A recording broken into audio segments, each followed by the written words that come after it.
Сайн мэцгаануу та бүхэндээ энэ өдрийн мэндийг хүргэе. Цэг рүү эхлэхэд бэлэн боллоо. Хэрвээ таны ойр дотны хүн, найз нөхөд, эсвэл гэр бүлийн чинь гишүүн би хор тавдар тусчлаа.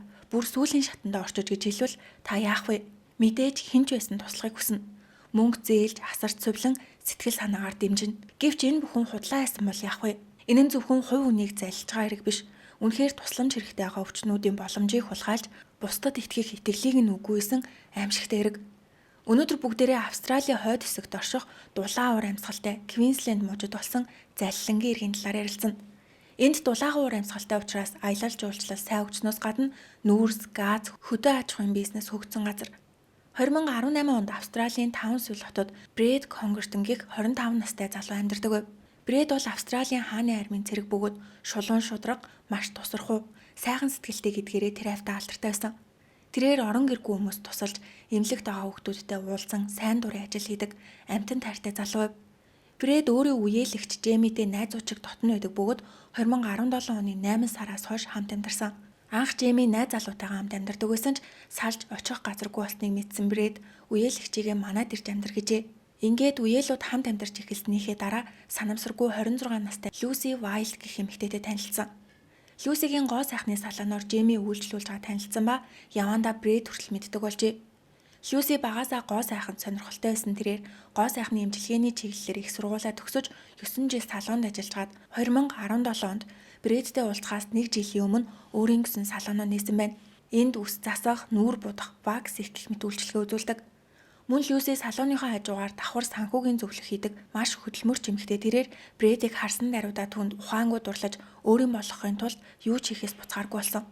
Өндөр булчинлаг биетэй цэргийн хүн гэхээр л улам дурлж исэн бол нөгөө талд Брэд ажилласаа болоод ямар ч завгүй стресстэй байсан түнд зүрх сэтгэлд нь ямар ч зай байгаагүй. Гэхдээ үнэхээр таалагдсан бол өгөрл ах л та. Ингээд Люси Брэдийн дугаарыг олж аваад түн рүү тасралтгүй залхаж хоолнд орох уу гэхэд нь би саяхан хоолоо идсэн гэж хариулдаг. Тэгвэл хамт пабд сууж жоох юм уух уу гэвэл би оройны дасгалаа хийгээд алкогол хорцсон байгаа гэх мэтээр татгалздагч Люси бууж өгөхгүй завтай болох хүртэл чинь хүлээн гэдэг. Энийг хажуунаас нь харсан Жэмид Люси үнэхээр өрөвдөлтэй харагддаг.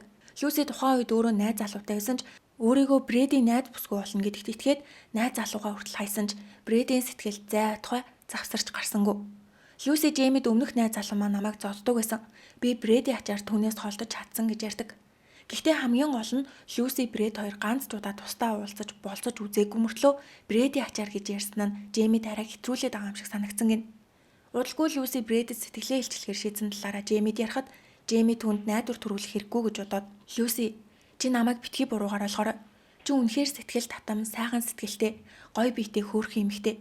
Бүгд чамд дуртай байдагч Брэд тийм биш гэхэд Люси хөмсгөө зангидаад би Брэдтэй хоёулахнаа уулзаад ярилцах юм бол өөр ах болно гэд уулзсан ч Брэд бид огт тохирохгүй хүмүүс гэж хэлээд явсан байна. Ийм хариу авсан Люси уйлж гэртээ ирээд унтах гэсэн боловч нойрон чүрхгүй байсан болохоор Брэд рүү залгаад миний юу тэгтлээ болохгүй байгаа мэй гэж уурлаж маргасан. Гэтэл Брэд уучлаарай гэхээс үрзүүл хэлэлгүй уцаас алгасан бол Люси тасралтгүй залхасаар авжээ. Брэдээс татгалцсан хариу авсан Люси аимшигтай төлөвлөгөө боловсруулсан. Тэр Брэдийн сул талыг буюу өвчтөе зовлонтой хүмүүс туслах дуртай занг нь ашиглахаар шийдсэн. Намайг эрүүл ахад хайрлахгүй маань. Тэгвэл өвчтөе олчвол яахыг чи харъя гэд 2018 оны 3 сард Люси Брэд ба Жэмигийн гэрт цонхисон царайд ирсэн. Тухайн үед Брэд гэртээ байгаагүй. Жэми Люсигийн цонхисон царайг хараад айж гайхах зэрэгцэн юу болсон талаар нь асуухад би нэлээд өвдсөн юм шиг байна. Сүүлийн үед генет их цусаалдаж гицээр өвдөд ахаар нь эмнэлэгт очиж шинжилгээ өгтөл өндгөвчний хор тавдрын 4-р шатанд орсон байна. Надад ердөө 12 сарын нас үлдсэн гэж уйлжээ. Тэр бүрэн эмнэлгээс авсан мэт хор тавдрын тухай танилцуулга хуудас барьж ирээд Жэмид харуулсан. Залуухан дөнгөж өөрийн гэсэн бизнесээ эхлүүлээд ирээдүйн гэрэлтжсэн эмэгтэй хор тавдар тусаж хизээ өгөхөө мэдгүй болсныг харсан Жэми санаан зовж нөгөө талаараа Брэд энэ талаар мэдэх юм бол өмнө нь Люси тэгэхэд хатуу хандаж татгалцсандаа харамсах байх таа гэж санаан зовсон тэрээр оройн Брэдэд хэлэхэд сэтгэл нь маш их өвдөж Люси гомдоож өсөө өөрийгөө буруутгаж бүр уйлаад Люсигийн гэрлөө очиж би чамааг өвдсөний чинь ч мэдсэнгүү. Чи амьдрч чаднаа. Би чамд туслая гэхэд Люси хий ханиалгаад үгүй Брэд би чамд ачаа болохыг хүсэхгүй байна. Угаасаа үхээс хойш тэнгэрт од болж чамааг хамгаалах болно гэж жүжиглсээр хагаад эцэст нь Брэд Люсиг асарч хамгаалахаар болж тэд албан ёсоор үерхэж эхлэв. Брэд Люсиг өөрийнхөө гэрт нүүлгэж авчираад хамгийн сайн найз залуу байхыг хичээж ажлаасаа тараад ирэх замдаа цэцэг авч хэрэгтэй зүйл байна уу гэж өдөр болгон асууж хайрлаж халамжилдаг. Ингэж хүссэн зүйлээ авсан бол зогсох ёстойч Люси илүү их анхаарал, илүү их халамж хүсчихлээ. Тэрээр баярлаа өндөвчний хорт авдар минь нэртэй блог нээж өөрийнхөө хуурамч хорт авдрын тулааныг нийгмийн сүлжээнд бичиж эхлэв. Анх ямар шинж тэмдэг илэрсэн, өөрийнхөө өвдөлт, мэдрэмж, эргэн тойрных нь хүмүүс хэрхэн хүлээж авсан. Мөн химийн эмчилгээний явцын талаар маш нарийн зохиол бичиж олон хүний сэтгэлийг хөдөлгсөн. Орчин үед хорт авдартай өвчтнүүд YouTube, SNS ашиглан бусадтай харилцаж бие биедээ урам зориг өгөх нь элбэг болсон. Люси яг үүнийг ашигласан. Гэхдээ хурамчаар. Тэрээр хүмүүсийн өрөв сэтгэлийг татаж ямар хэцүү юм бэ хичээгээрээ заавал эдгэрнэ даваад гарч чаднаа хүчтэй гараа гэх үгсээс таашаал авдаг нарциссист нэгэн тэрээр хүмүүс түнд анхаарал хандуулж хад тонцсон байлаа. Тэр бүр орон нутгийн сонинд ярилцлага өгч үсээ усан зураг авахулсан бөгөөд сэтгүүлчийн өмнө маш ичгүүргүйгээр худлаардаг. Сэтгүүлч 12 сарын нас үлдсэн гэдгээ мэдээд яаж даван туулж ийнвэ гэхэд Люси хоолой нь үл ялэг чичирч инээмсэглэн өдөр бүр өөр өрөөдөг. Эмч нар дандаа сөрөг хариулдаг болохоор эхэндээ зүгээр л аз жаргалтай амьдрахыг хүссэн. Гэвч бие минь муудаж бусад эрхтнүүд маань ажиллагаагүй болж эхлэхэд л бодит байдлыг ойлгосон. Өнгөрсөн оны сүүлээс миний бие аажмаар уламд орцсон. Бизнесээс үүссэн стресснээс боллоо гэж бодсон ч өндөвчний хорт авдар байсан. Анх өндөвчний хорт авдар гэж юу болохыг ч мэддэггүй байсан гэж ярилцлага өгсөн байна. Энийг уншсан хүмүүс хөөрхий өрөвдөлтөй эмэгтэй ийм залуу насны дээр хорт авдар тусчих гэж санаан зовдогч бүгдээрээ худлаа. Хамгийн аимшигтай нь тэрээр үсээ уссан. Хорт авдрын химийн эмчилгээ хийлгэхэд үс зүгээр нэг биш хэсэг хэсгээрээ ундаг.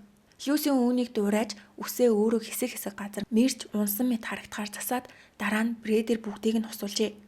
Брэд найз бүсгүйгийнхээ үсийг нулимс туслуулан усж байхад Люси миний үс ингээд унчиж байгаа мó ямар хэцүү юм бэ гэж уйлан зураг дардаг.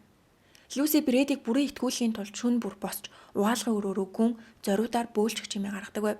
Нэг орой Брэд түүний бөөлцнийг бишээ бөөлж байгаа юм шиг жүжиглэхийг нь мдээгүй унтаад сэртэл угаалгын өрөөний шалан дээр хөвтөж байгааг нь хараад ухаан алдсан гэж бодоод айсандаа нэрээр нь дуудаж орилт зэрээсэн ч бүгдээрээ жүжиг байсан. Брэд хаяа түүнийг имлэг түргэж өгөхөд Люси бити орж ирээрээ би өөрийнхөө юм арчаагүй төрхийг чамд харуулахыг хүсэхгүй байх гэж хэлээд ганцаараа ордог байв. Тэр дотор ороод эмчтэй уулзахын оронд зүгээр л угаалгын өрөөнд суугаад гарч ирдэг байсан. Мөн Брэдтэй хамт амьдардаг гэртээ цагаан самбар гаргаж химийн эмчилгээний цаг хорт авдартай өвчтнүүдийг дэмжих бүлгийн уулзалт эмнэлэгт очих өдрүүдэд нямбайлан бичиж Брэдийн ажилтай өдрүүдэд тааруулан эмнэлэг явсан гэж худлаа хэлдэг байв.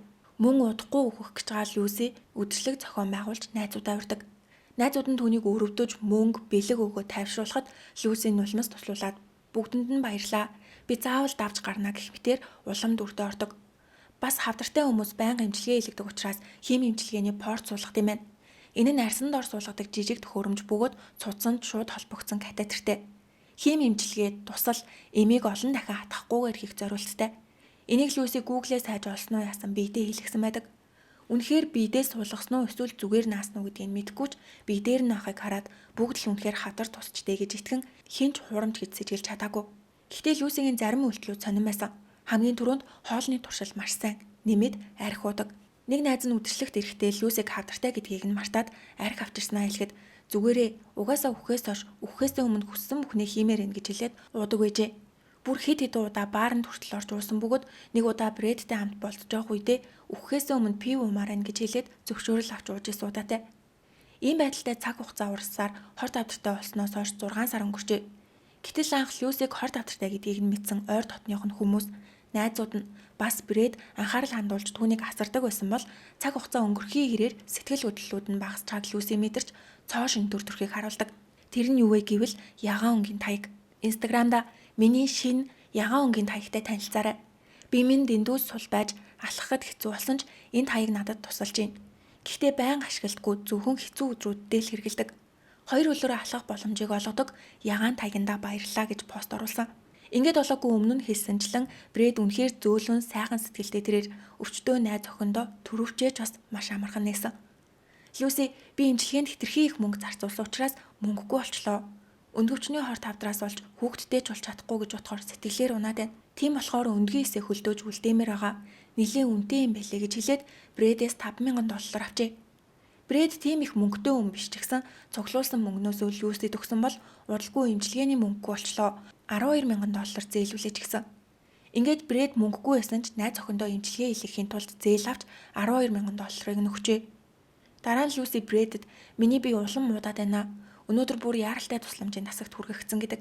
Брэд Люсигийн гэр бүлийн талаар мэдгүй тэрээр өөрөө ажилласаа чөлөө аваад чөлөө өсс өргөдөл дээрээ найз охиноо асрах шаардлагатай гэж бичжээ. Ийм сонио эмэгтэйгээс олж Брэд мөнгөө, карьераа, цаг заваа гэд бүгдийг нь алдсан. Сүүлдээ Люси надад хорт авдрын эсрэг эмчилгээ үр дүнгүй өгөхгүй ах шиг байна. Германд очиж шинэ төрлийн эмчилгээ хийх хэрэгтэй байна гэж хэлсэн. Одоо Брэдэд өгөх мөнгө байхгүй учраас 2018 оны 8 сарын 14-нд аргагүй эрхэнд GoFundMe нээжээ. Өмнөх бичлэгнүүд дээр бас ярьжсэн. Энэ бол энгийн хүмүүс нэг нэгэндээ хандив өгдөг сайт. Ихэвчлэн өвчтөе эсвэл гэмт хэргийн хохирогчдод хандив босгодог. Энд Брэд өөрөө постиж Люсигийн өнгөвчний хорт авдрын эсрэг тэмцлийн төлөө гэр бүл, найз нөхөд, дэлхийн бүх хүмүүсээс тусламж хүсэж байна. Люси цаашдаа хүүхэдтэй болж чадахгүй. Өнөөдрийн хүртэл маш олон төрлийн эмчилгээ хийлгэж, эмчилгээний зардлаа өөрсдөө төлсөн ч одоо мөнгөгүй болж зээл авахч боломжгүй нөхцөлд байна. Гэхдээ бид бууж өгөлгүй Германы эмч доктор Херцогоос эмчилгээ авахар шийдсэн бөгөөд бидэнд ойролцоогоор $40,000 шаардлагатай болсон гэж бичжээ. Энэ постыг харсан хүмүүс мөнгө явуулсаар нийт $47,310 цуглаж нэмэгцээр хагаад $54,910 болтлоо өсжээ. Энэ мөнгөний зармаар нь Брэд зээлээ төлж үлдсэн бүх мөнгийг эмчилгээнд зарцуулахар болсон. Брэд маш их баярлаж та бүхний ачаар Люси Герман эмчлүүлэх боломжтой боллоо гэж талархал илэрхийлжээ.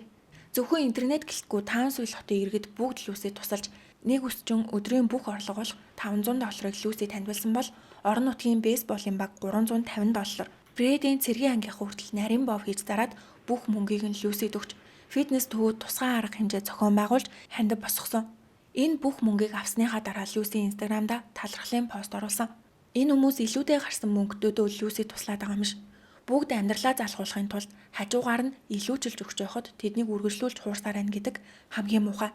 Ингээд Люсигийн хорт авдрын жүжиг 7 сар үргэлжилсэний эцэст 2018 оны 10 сард Люсигийн талаар санамсаргүй сонссон. Таунсвилл хотын иргэн Люси цэцэг илгээхээр Таунсвилл хотын хавдрын төрөө залгаж Люси Вайлд гэдэг өвчтөнд цэцэг өгөх гэсэн юм а. Хаашаа явуулвал болох вэ гэж асуужээ. Гэвч эмнэлгээс манай тим нэртэй өвчтөн байхгүй гэсэн хариу өгсөн. Энэ хүн цэцэг явуулахаар биш, нэг л сэжигтэй байсан болохоор зориуд шалгахын тулд ийшээ залгасан байна. Ингээд нөгөө хүн Люсигийн Инстаграм руу чи хорт авдар тусаагүй. Хавдрын эмнэлэгт чиний нэр алга гэж зурвас илгээхэд Люси сандрахын оронд Брэд рүү гүйж очоод намайг нэг хүн гүтгээд байна. Надад ийм чат ирсэн. Эмнэлэг өвчтний мэдээлэлээ нууцлдаг болохоор тэгж хэлж байгаамаа. Надад ийм дарамт ирж байгаа болохоор өвчин маань бүр хүндэрч одоо 5 дугаар шатанд орчлоо гэж дахин удлаалдаг. Анагаах ухаанд хорт авдрын 5 дугаар шат гэж байдгүй. 4 дугаар шат нь сүүлчийнх байдаг гинэ. Ингээд эргэн тойрныхон хүмүүс баг багаар сэжгэлж Crime Stopper гэх олон нийтийн эрхийг хамгаалах програмд энэ эргийн талаар хүмүүс нэрээ нуцалж мэдээлж эхэлснээр эцэст нь цагдаагийн газраас иргэдийн мэдээллийн дагуу 2018 оны 10 сарын 17-нд цагдаа нар Брэд Люси нарын гэрт нэгжлэг хийж эмнэлгийн бичиг баримт, компьютер, эмийн хайрцагнуудыг шалгаад Люсиг хорт авдартай биш гэдгийг илрүүлсэн. Хорт авдрын төвийн өвчтнүүдийн жагсаалтанд нэр нь байхгүй. Ганц ч удаа эмчилгээ хийлгээгүй бөгөөд Германд хийлгэнэ гэсэн эмчилгээг нь Австралид ямар ч төлбөр авалгүйгээр хийж өгөх боломжтой байсан гэнэ.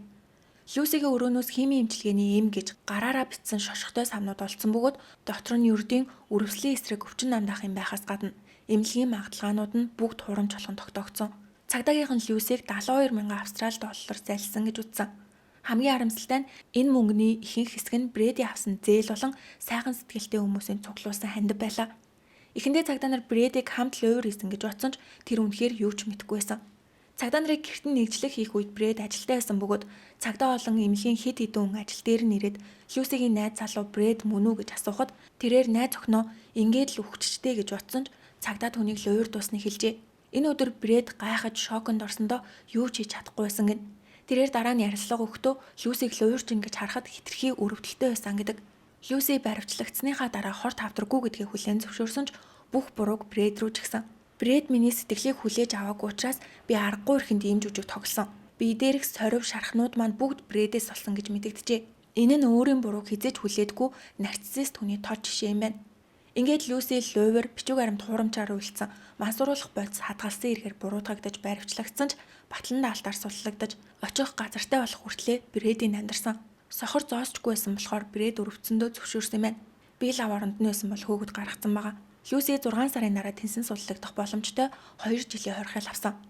Ийм бага ял авсан мөртлөө ялаа өнгөлүүлэхийн тулд би жирэмсэн болсон гэж давзаалцсан ч хүүхдийн эцэг нь Брэд биш байлаа. Тэрээр шоронд авах хугацаанд хүүхдэд төрүүлж ялаа дуусгаад удалгүй суллагдсан байна. Одоо эрх чөлөөтэй дахин гоо сайхны салооноо ажиллуулж амьдарч байгааг нь. Брижиг сайхан сэтгэлтэй хүмүүс энэ дэлхийн гэрэл гэгээ олдогч Люси шиг хүмүүс тэр гэрлийг бөхөөдөг. Бид бусдад туслахдаа сонор сэрэмжтэй байхгүй бол бидний тус хэрэгтэй хүндээ очиж чадахгүй үлдэж болохыг өнөөдрийн эргээр харлаа. Ямар ч тач бичлэг маань энэ үрээд дууслаа. Суугтаа лайк болон subscribe дарахаа бити мартаарай. Дараагийн бичлэгээрээ уулзтлаа. Түр баяртай.